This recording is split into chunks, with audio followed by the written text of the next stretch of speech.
Pessoal, olá. Bom, sejam novamente bem-vindos, né? Vocês viram que eu aguardei para poder postar esse nosso encontro, que trata aí sobre a carta testemunhável e também sobre os embargos infringentes e de nulidade, ou embargos de nulidade, dependendo da situação. Então, aqui, pessoal, nesse nosso primeiro vídeo, eu vou conversar com vocês um pouquinho sobre a carta testemunhável. Essa peça, esse recurso, nunca caiu como peça de cobrança na segunda fase da ordem por um motivo muito claro. É uma peça que é muito simples, é uma peça que não tem muitas teses jurídicas dentro dela.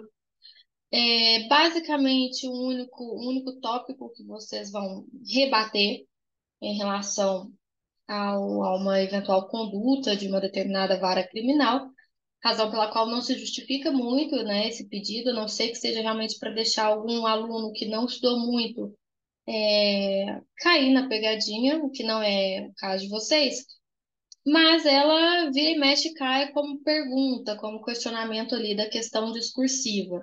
Então, por isso que eu vou despender um pouquinho de tempo para poder falar sobre ela, para que não insurja aí alguma dúvida relevante em relação a esse tema, tá? Carta testemunhável, o próprio nome já é interessante, o próprio nome já é estranho, é um nome diferente para um eventual recurso, né? Porque fala de carta e testemunha e as duas coisas não têm absolutamente nada a ver. Nem carta tem a ver com a natureza do recurso e nem testemunhável tem nada a ver com testemunha. Então, às vezes, o aluno, aquele que não estuda ou estudou pouco, não consegue entender a questionamento, a pergunta. Então, primeira coisa, gente, carta testemunhável vai ser o recurso cabível contra a decisão que não recebeu um recurso sentido estrito, ou conhecido rese, né? Ou agravo em execução. Ou então, cria obstáculo para sua expedição, obstáculo para o seu segmento ao tribunal adquém. Então, vamos lembrar, o tribunal ACO é aquele que profere a decisão, que a gente discorda, que a gente entende ser sucumbente, ou seja, que nós estamos no prejuízo, e o tribunal de quem é para onde vai o meu recurso, né? Quem vai fazer ali o duplo grau de jurisdição, quem vai exercer a eventual revisão. Beleza. O que eu quero a atenção de vocês aqui já nesse início? Que a carta testemunhável, ela é cabível da decisão que não recebe nem o rese e nem o agravo à execução.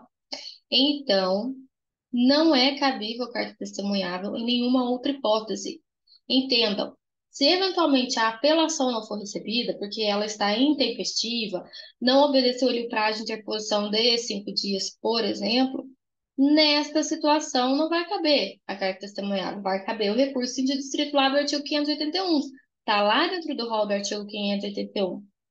Então, muito cuidado com essas eventuais pegadinhas na hora da prova. Lembrem, desculpa, que o recurso de distrito e o agravo à execução, eles são recursos quase que gêmeos, no sentido de que eles possuem o mesmo prazo de interposição, o mesmo prazo de razões, ou seja, 5 dias para interpor, 2 dias para ofertar as razões. Eles possuem juízo de retratação, né, que é aquele efeito regressivo do recurso, ou seja, a possibilidade do juiz de primeiro grau, de primeira instância, rever a sua própria decisão sem ter necessidade desse recurso subir para a segunda instância. Então, ele pode fazer isso ali no início, quando da interposição, razão pela qual, por eles serem semelhantes, vai ser cabível esse mesmo recurso, que é a carta testemunhável, e que também tem uma mesma característica desses dois, que é o efeito regressivo do recurso. Aqui na carta testemunhável também é possível que o juiz a qual, ou seja, o juiz que proferiu aquela decisão que a gente não concorda, reveja a sua própria decisão. Razão pela qual a gente consegue concluir que apenas 3 recursos, falo novamente isso, porque isso cai muito, apenas 3 recursos do nosso processo penal têm esse efeito regressivo, no qual o próprio juiz que proferiu a própria decisão pode voltar atrás. Recurso em sentido estrito, o seu irmão gêmeo, que é o agravo em execução, porém o agravo em execução só vai existir depois do trânsito julgado da sentença penal condenatória, para a gente poder debater ali questões relacionadas à pena, uma eventual progressão de regime que eu pedi, o juiz da vara de execuções não deu, uma eventual remissão que eu pedi pelo estudo, pelo trabalho, e que o juiz também não deu, tá? Então, ao rese eu ainda não tenho trânsito julgado, no agravo à execução tem, então eles têm a sua diferença. E além desses dois, agora a carta testemunhável também possui esse efeito regressivo. Só que cuidado, por mais que eles sejam ali, vamos supor, do mesmo gênero, eles são de espécies diferentes. Como eu falei, o resto serve para alguma coisa, o agravo serve para outra, e a carta testemunhável vai servir para a rejeição desses dois, mas o prazo dele não é igual ao prazo do rese nem o prazo do agravo execução. Aqui a gente tem um prazo sui generis, um prazo diferente, que é um prazo de 48 horas a contar do despacho impugnado, que na verdade é mais uma decisão que a gente está impugnando. Então, a gente precisa ter a intimação, a ciência inequívoca do despacho dessa decisão para o início do prazo, tá? Então, o que a gente precisa verificar é que 48 horas é diferente de 2 dias. Quando eu digo 48 horas, é literalmente horas. Então, se eventualmente essa decisão saiu às 17 horas daquele dia, eu começo a contar às 17 horas. Então, 17 horas do dia 1, 17 horas do dia 2, 17 horas do dia 3. Então, eu vou ter até as 17 horas do dia 3 para poder manejar essa carta testemunhável. Então, eu não conto em dias úteis, porque se fossem dias, como é o prazo processual, como a gente faz normalmente, quando fala que o recurso é de 5 dias, 2 dias, 8 dias, o que que aconteceria aqui? A decisão teria saído no dia 15, então nosso primeiro dia seria no dia subsequente, dia 2, e o segundo no dia subsequente, no dia 2. A diferença é que 48 horas eu tenho só até as 17 horas daquele dia, e não o dia todo. Porque quando eu falo em dia útil, processo judicial eletrônico, eu estou falando até as 11h59 da noite, e eu não tenho. Eu tenho só até as 17 horas, porque eu conto em horas e não em dia. Então, muito cuidado com isso na hora da prova. Essa carta ela é interessante porque ela não vai ser interposta ao juiz, ela vai ser interposta por requerimento ao escrivão daquela determinada vara, e eu vou indicar na minha petição ali as peças do processo originário que vão compor esse instrumento, que vai subir com essa carta testemunhável para a segunda instância. Tá? Então, eu faço a carta testemunhável, mas junto com ela, eu tenho que colocar as peças essenciais, as peças principais, que devem ir para a segunda instância. Então, eu tenho que escolher, tá bom? Eu não mando ele inteiro. Eu, além de fazer a carta testemunhável, eu separo os instrumentos que eu quero ir. Na sequência, esse escrivão ele vai ter 5 dias para poder extrair, conferir, ou eventualmente consertar aquele vício, entregando ali ao testemunhante para oferecer as razões, cujo prazo será ali de 2 dias. Então, eu tenho 48 horas para a interposição, para que se faça aquele juízo de retratação, o juiz volta atrás, na verdade, na prática, a própria vara, a própria secretaria, e na sequência, 2 dias para ofertar as razões, tá? É, depois se dá o mesmo prazo de 2 dias para o testemunhado, normalmente, por exemplo, a acusação, os autos vão concluídos para o juiz, que vai ter também 2 dias para verificar o processo, verificar se ele quer reformar aquela decisão que foi dada, em sede, evidentemente, de juiz de retratação. Se não, né, se sustentar aquela sua decisão inicial, vai seguir os ritos ali a partir do artigo 588 do Código de Processo Penal. Então, vale a pena a leitura do 588 até o 592, que é o mesmo rito colaborativo do recurso de distrito, mas o procedimento para subir para a segunda instância vai ser o mesmo. Lembra que eles são bem parecidos, né? Na verdade, assim, a natureza, o gênero, lembrando que são de espécies distintas. Beleza. Na hora que a carta chega para o tribunal, né? Então, no tribunal há de quem, a carta ela vai seguir o procedimento do recurso que foi bloqueado, do recurso que foi obstado, ou res, ou agravo execução, a depender da situação. Conhecendo a carta, o tribunal vai mandar o juiz, o ACO, que proferiu aquela decisão que foi prejudicial, que está errada, processar o recurso que ele obstou, o recurso que ele não deixou prosseguir, ou, se a carta estiver suficientemente instruída, né, com muita possibilidade probatória, o próprio recurso obstado, bloqueado ali em primeira instância, vai poder ser examinado em segunda instância. Então, pode, em segunda instância, se decidir absolutamente toda a matéria de mérito e não necessariamente sobre a eventual intempestividade. Se ela estiver bem instruída, bem redondinha, por isso é importante verificar os instrumentos translados, ou seja, aquilo que está subindo junto com a carta, porque você pode resolver duas coisas uma só lá em segunda instância. Essa carta, pessoal, não tem efeito suspensivo, então não se suspende a decisão que foi promovida pelo juízo ACOR. Então, é como se o processo penal tivesse prosseguindo, tá? Então, de acordo com o artigo ali 646 do Código de Processo Penal, o que nós teremos é o efeito que todos os recursos têm, que é o efeito devolutivo. Fechou? Beleza? Então, pessoal, eu vou mencionar para vocês aqui algumas situações relacionadas à peça de vocês. Primeiro, vocês precisam remeter essa peça, se cair como peça, o que eu duvido muito, para o ilustríssimo senhor escrivão da PPP, Vara Criminal da Comarca de PPP. Então, o endereçamento é para o escrivão, beleza? Eu já vou ter um processo número, né? Eu já tenho um processo em andamento. Eu vou ter que colocar o artigo ali no meu preâmbulo como sendo 639 do Código de Processo Penal. O nome da minha peça é a carta testemunhável, então a gente apresenta, né, a carta testemunhável e vai rolar ali, aliás, antes de rolar, peço o juízo de retratação, posso utilizar o artigo 589 do Código de Processo Penal e, na sequência, eu vou informar as peças que estão indo junto com a carta testemunhável. Então, a exemplo, né?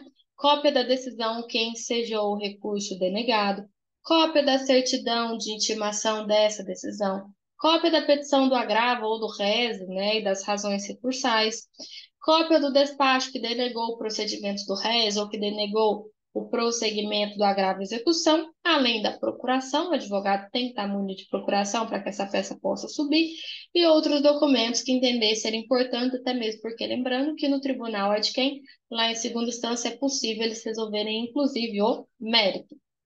Bom, nessa peça, na hora que a gente começa na sequência as razões, é interposição.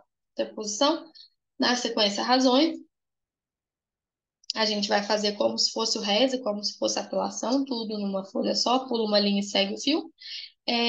Nós temos o nome em iuris aqui, nós chamamos as partes de testemunhante, né, então o seu cliente, testemunhado, a parte contrária, então pode ser eventualmente o Ministério Público. Vou dar um oizinho lá, né, para a igreja, para a igreja tribunal, para a colenda da Câmara, para a douta Procuradoria. Vou relatar os fatos, o porquê que eu estou manejando a carta testemunhável, e aí que vocês vão verificar que o conteúdo, né, do direito ele é muito restrito porque eu só vou poder falar sobre o cabimento, então, por que que a carta testemunhável ela é cabível? Isso está lá no artigo 639, vocês vão verificar nos incisos. Então, eu vou falar, é cabível contra a denegatória de recurso interdistrito. Então, vocês vão falar que é cabível a carta testemunhável com fulcro, por exemplo, no artigo 639, inciso 1, do Código de Processo Penal. Além disso, vocês vão mencionar a tempestividade. Lembrando que esse prazo é um prazo em horas e não em dias.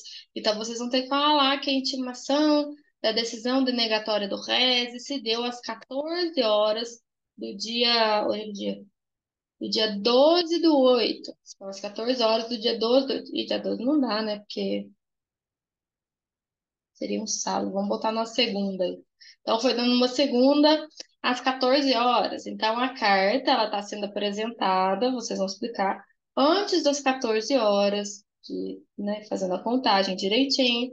Então, ela é tempestiva. Então, fiquem atentos a isso, porque vocês vão ter que demonstrar que vocês sabem a diferença de 48 horas para 2 dias. Possivelmente, se isso vem como peça, vai ser uma das coisas que mais serão pontuadas. Além disso, falar sobre a denegação de fato do recurso que foi negado, ou do rese, ou do agravo. Então, justificar, né, qual foi o erro do juiz do ACO ao negar o segmento do rese ou ao negar o segmento do agravo. Normalmente, diz respeito aí, galera, de uma questão de tempestividade. Vai falar que o juiz entendeu que o recurso de distrito ou agravo estavam intempestivos. Então, vocês vão ter que justificar a tempestividade. Então, aqui a gente tem uma súmula interessante, que é a súmula 310 do STF. A súmula 310 do STF, ela fala como que se conta o prazo processual penal. Então, vale a pena a leitura, tá? Então, vocês precisam, nessa etapa, justificar o porquê que não estava intempestivo. Então, falar que a decisão que fez com que fosse possível manejar o RES naquele processo originário se deu no dia tal, que o RES foi apresentado no dia tal, e você vai contar que é o prazo processual penal, vão fazer a contagem, vão explicar como que vocês chegaram naquela conta, naquele último dia, e que o juiz então errou ao fazer a contagem. No pedido, olha como é restrito, já não tem mais nada para falar. Então, no pedido, eu tenho que pedir o conhecimento e o provimento, né? Assim como vocês já estão adaptados. Além disso, vou precisar pedir o processamento do recurso em sentido estrito ou do agravo de execução, né? Ou então julgando ali provido esse recurso que foi denegado ali embaixo, para no final ser concedido o pipipi, popopó, que vocês estão querendo que seja concedido no RES ou que seja concedido ali no agravo de execução. Então, vocês pedem, além de conhecer e prover a carta testemunhável, pedindo então para processar de fato o recurso em sentido que foi denegado, vocês já estão aproveitando para pedir o julgamento do mérito, ou seja, conceder-lhe algum eventual pedido, né, relatar que existiu ausência de justa causa, qualquer situação que tenha ensejado na rejeição do RES ou na rejeição do agravo sob pedido de inteira justiça. Então, não tem, né, muita dúvida em relação a isso. Então, por exemplo, né, vamos imaginar um caso aqui em que o José ele foi acusado pelo Ministério Público por praticar um homicídio simples, porque ele disparou tiros que atingiram ali Marcos e causou a morte do Marcos, tá? Então, na decisão da pronúncia, primeira fase do júri, o juiz acrescentou ali a qualificadora de, sei lá, vai, motivo fútil, porque de acordo com a prova que foi colhida, o João ele teria agido porque Marcos cuspiu por brincadeira no seu rosto. Então foi ali algo que foi muito fútil, né? A decisão, vamos supor que ela foi publicada no dia 5/9, foi interposto recurso em sentido estrito contra essa tal decisão no dia 12/9, e não foi recebido pelo juiz sob fundamento de não ser o recurso cabível. Aí viria lá na peça de vocês, como advogado do João, verifique o que pode ser feito pela sua defesa e de forma fundamentada postule a peça adequada. O que eu estou dizendo aqui? Que foi feito dia 5/9. A prova vai te colocar entre parênteses que dia é dia 5/9. Então, se o RES são 5 dias para interposição, 5/9, 6/9, 7/9, 8/9, 9/9, 10/9 para eu ofertar ao RES. Então, cuidado, porque não necessariamente serão 5 dias depois. Verifiquem o começo, sempre vai começar em dia útil, sempre vai terminar em dia útil. Então, se o último dia terminou no sábado, vocês vão prolongar para domingo, vão prolongar para segunda. Segunda vai ser o último dia. Então, se eventualmente a questão falou que foi para o dia 12 e o juiz recusou, vocês vão fazer a conta lá. Vai estar entre parênteses o dia. Chegou do dia 5 para o dia 12. Não pense automaticamente que está errado. Porque pode ser que o dia 10 tenha se dado no sábado. Então, dia 11, domingo, dia 12, segunda. Então, de fato, dia 12 estaria ainda tempestivo, compreenderam? E aí caberia, então, a carta testemunhável, porque o juiz fez a conta errada. Pessoal, hoje em dia, né, no processo judicial eletrônico, o próprio PJE já tem meio que esse cálculo. A gente já sabe até que dia que a gente tem que protocolar, que distribuir, e pipipipopopó, a não ser que você ainda não tenha sido habilitado no processo, habilitado nos autos. Então, sim, na vida real não tem muita essa dificuldade. Agora, a prova vai querer saber, não adianta, se você sabe de fato fazer a conta, que é o básico do advogado, né, que é o cumprimento, né, o cumprimento de prazo, do cumpridor dessa obrigação, dessa obrigatoriedade. Então, pessoal, era isso que eu queria falar com vocês sobre carta testemunhável. Acredito que se vier bem como pergunta, como sempre foi, vai te dar um casinho pequenininho, vai falar que o RES foi denegado, que o agravo foi denegado. A letra A vai ser perguntando qual é o recurso cabível, tá, dessa decisão. E a letra B é a fundamentação. Então, ele vai querer saber a sua contagem, como que você conta esse prazo processual penal, tá? Então, sobre carta testemunhável, acredito que se vierem com pergunta, A letra A é qual recurso e a letra B o conteúdo mesmo, que é o quê? O porquê que o juiz indeferiu, o porquê que você acha que tem que deferir. Normalmente fala da tempestividade, então é saber contar o prazo processual penal, fechou? Pessoal, é isso. No próximo bloco, eu vou falar com vocês sobre embargos infringentes, embargo de nulidade, embargos infringentes e de nulidade. Então, até já.